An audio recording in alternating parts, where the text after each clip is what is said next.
Salut les amis, j'espère que tout le monde va bien. On se retrouve aujourd'hui, nouvelle vidéo. N'hésitez pas à vous abonner à la chaîne les amis, n'hésitez pas à lâcher un petit pouce bleu. Et pour ceux qui le souhaitent, vous pouvez toujours aussi me rejoindre sur TikTok. Bon, il n'y a pas beaucoup d'informations et donc pas beaucoup de vidéos que je publie à l'heure actuelle, notamment sur le compte Real, donc le Robinho 21 YouTube, mais vous inquiétez pas, hein, dès qu'on aura beaucoup plus d'informations réelles, dès que les compétitions internationales seront terminées, il y aura plus d'actu aussi sur TikTok, donc si ça vous intéresse, n'hésitez pas les amis. On va démarrer aujourd'hui l'anniversaire de Jude Bellingham, 21 ans seulement pour l'anglais. C'est dingue de se dire que Bellingham a déjà réalisé une saison exceptionnelle cette année. Pour son arrivée, pour sa première saison au Real, à 20 ans, le tout à 20 ans, c'est ça qui est assez dingue, de se dire que ce joueur a déjà une maturité assez exceptionnelle, malgré ses 20 ans, malgré au final une expérience du plus haut niveau qui est quand même assez restreinte, même si on commence à être habitué à Bellingham depuis 3-4 ans maintenant, il n'a que 21 ans aujourd'hui, et ça c'est quand même complètement fou, à 21 ans, Jude Bellingham a déjà remporté la Coupe d'Allemagne, la Liga, la Ligue des Champions, la Supercoupe d'Espagne, le Golden Boy. Il a fait partie de l'équipe type de la saison en Bundesliga. Il a remporté le trophée Copa. Il a remporté aussi le trophée du meilleur jeune joueur I2FHS, le trophée ESPN milieu de terrain de la saison, le trophée de joueur de la saison en Liga. Il a été aussi impactant en Ligue des Champions, le plus jeune joueur de la saison, meilleur jeune joueur de la saison en Ligue des Champions. Il fait partie de l'équipe type de la saison en Liga. Il fait partie de l'équipe type de la saison UEFA. Il fait partie des FIFPro, donc de la FIFA, Team of the Season. Tout ça à 21 ans, c'est monstrueux les amis.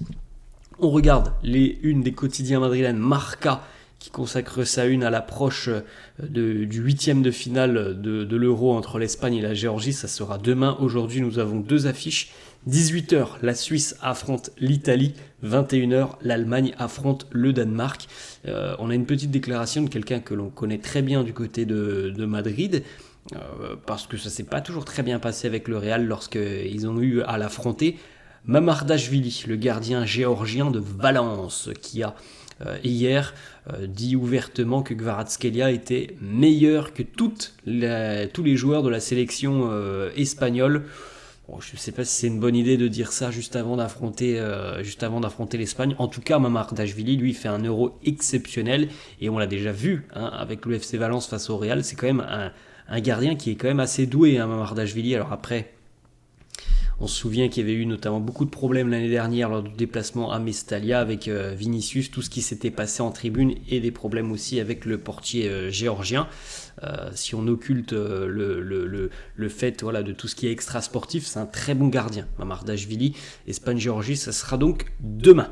On enchaîne la une de As qui titre La Hora de la Verdad, l'heure de vérité, début des huitièmes de finale de l'Euro, vous l'avez compris, aujourd'hui à 18h.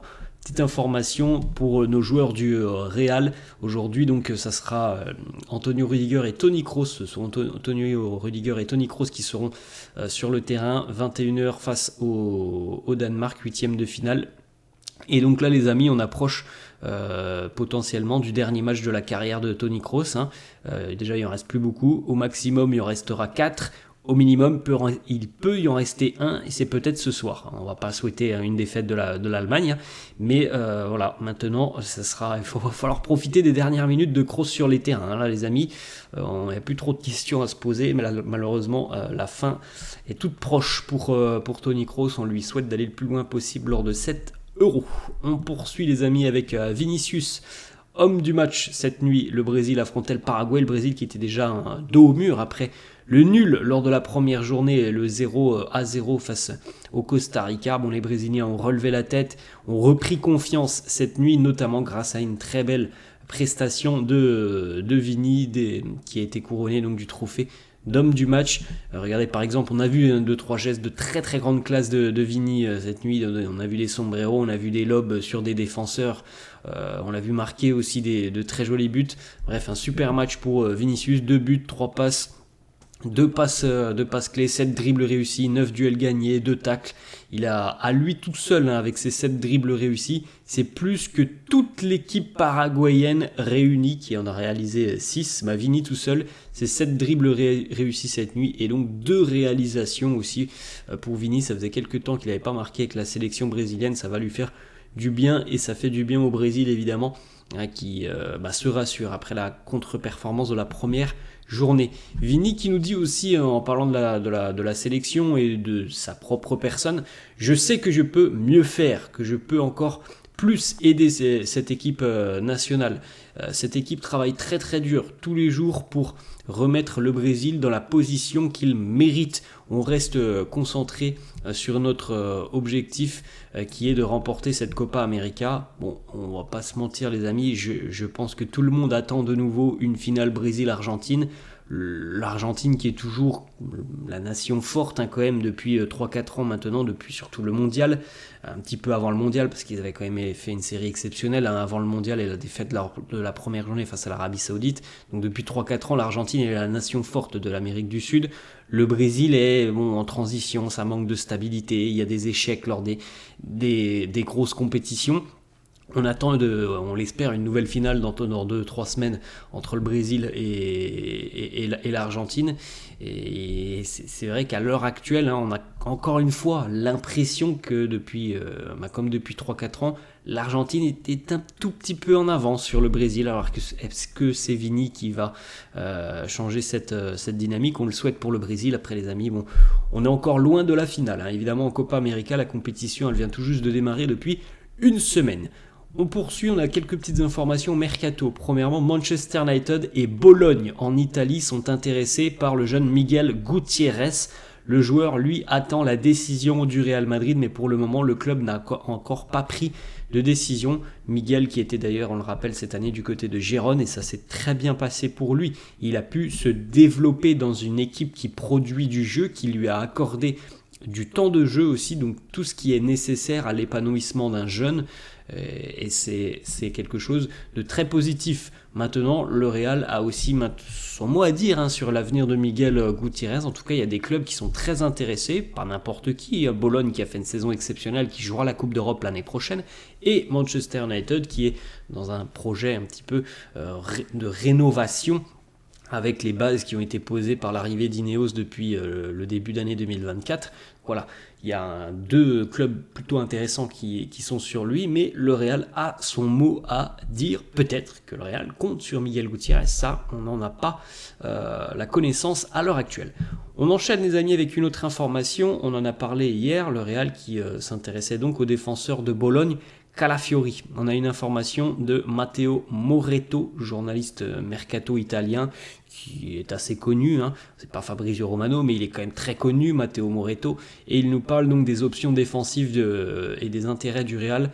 Il nous dit le Real va faire tout son possible pour signer Leny Yoro. Il n'y a pas d'autres alternatives, ni même Riccardo Calafiori qui n'en fait pas partie. Donc voilà, on avait eu l'information hier les amis de la Gazzetta italienne, et il semblerait que selon Matteo Moretto, qui est quand même journaliste italien, donc qui connaît très bien le monde du football italien, la Serie A et tout ce qui se passe en Italie, Calafiori ne fait pas partie des options pour le Real. Donc voilà, on a dit hier, peut-être qu'on se sert de ce pseudo-intérêt du Real pour faire monter un petit peu le prix de Calafiori. Bon, ce serait dans l'intérêt du club italien de Bologne évidemment, mais la priorité pour le Real, ça ne bouge pas, ça ne change pas, c'est Leny Yoro. On continue les amis avec une petite information qui concerne Arda Güler.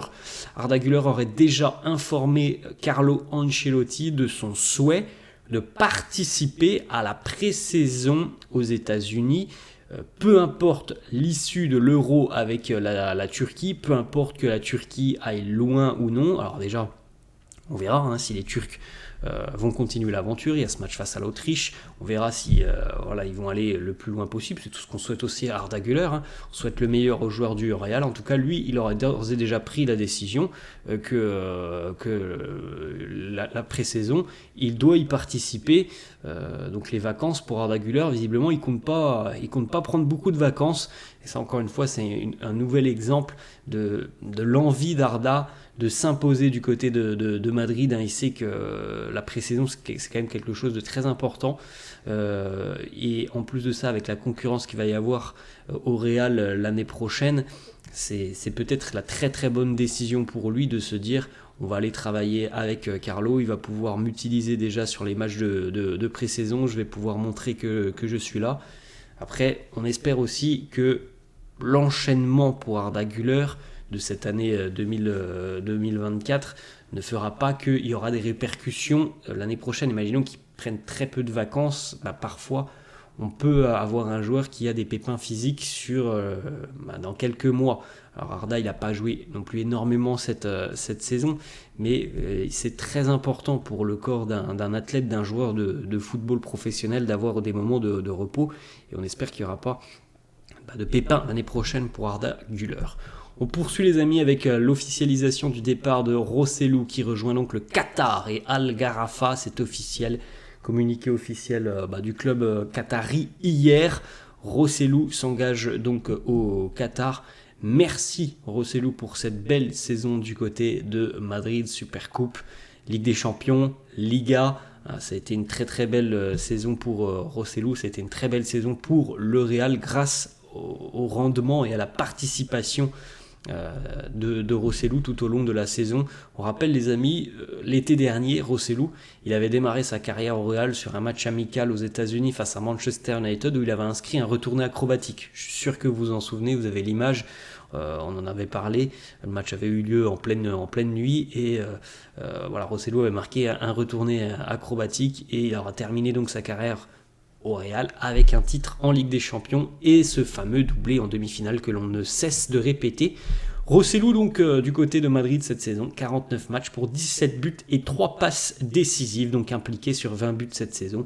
Et on le dit toujours, mais le doublé magique, le doublé qui permet au Real de retrouver une finale de Ligue des Champions dans les derniers instants de la demi face au Bayern. Le Real comprend très bien la décision de Rossellou, mais en revanche, côté merengue, on est déçu. On pensait qu'il allait vouloir continuer du côté de Madrid et surtout que Rossellou, de par son style, de par ses caractéristiques, pouvait être un atout très important du côté de Madrid parce que c'est vraiment un joueur dans un pur style de numéro 9 à l'ancienne. Tous les joueurs que l'on a à l'heure actuelle du côté de Madrid dans le secteur offensif ont tous de très très bonnes qualités, mais ils n'ont pas ces pures qualités de numéro 9 que Rossellou lui avait, donc on n'aura pas forcément ce profil l'année prochaine. Le profil qui va se rapprocher le plus de ce numéro 9, c'est plus ou moins Hendrick, mais ils n'ont pas tout à fait les mêmes qualités offensives. On enchaîne les amis avec le petit message de Jude Bellingham après le message d'adieu de Rossellou qu'il a relayé sur ses réseaux sociaux. Jude Bellingham qui est venu commenter "Thanks for everything, Crouchy" en référence à l'ancien international anglais, ancien attaquant notamment de Liverpool aussi, Peter Crouch. On continue les amis avec le mercato du Real été 2024 pour le moment, donc 2 arrivées dans le secteur offensif, Mbappé et Hendrick, 3 départs, Toni Kroos, Nacho et Rossellou. Des départs donc quasiment sur toutes les lignes côté merengue. On suivra encore une fois le dossier Andriy Lunin, on suivra aussi ce qui va se passer notamment avec l'arrivée de Leny Yoro. On termine les amis, une petite information du côté, 2-3 petites informations. Premièrement, Antonio Pintus prépare déjà une pré-saison difficile avec des plans individuels établis. Le surnom du côté de Madrid, le surnom de Pintus, c'est le sergent. Voilà, on sait très bien que en général, les joueurs, quand ils passent sous les mains de Pintus, ils passent pas de très très bons moments parce que les entraînements sont hyper intenses. On rappelle que le Real va jouer 7 compétitions la saison prochaine, donc ça va être compliqué, évidemment sur le plan physique, donc la préparation est très importante. On termine les amis la petite déclaration de Fermín López, le joueur du Barça, qui nous dit: Mbappé, Il n'y a aucune crainte de Mbappé à Barcelone, ni même de Vinicius. Voilà les mots de Fermin. Et bien on aura la réponse l'année prochaine, les amis, avec une nouvelle saga, une nouvelle course à distance entre le Real et le Barça. Et puis on aura aussi le premier épisode dans à peu près un mois, hein, avec le Classico amical. Bon, c'est jamais vraiment amical un Classico, mais le Classico de pré-saison du côté des États-Unis. Voilà les amis, la fin de cette vidéo, j'espère que ça vous a plu. N'hésitez pas comme d'hab à lâcher un petit pouce bleu, n'hésitez pas non plus à vous abonner à la chaîne, je vous laisse et je vous dis à la prochaine. Ciao.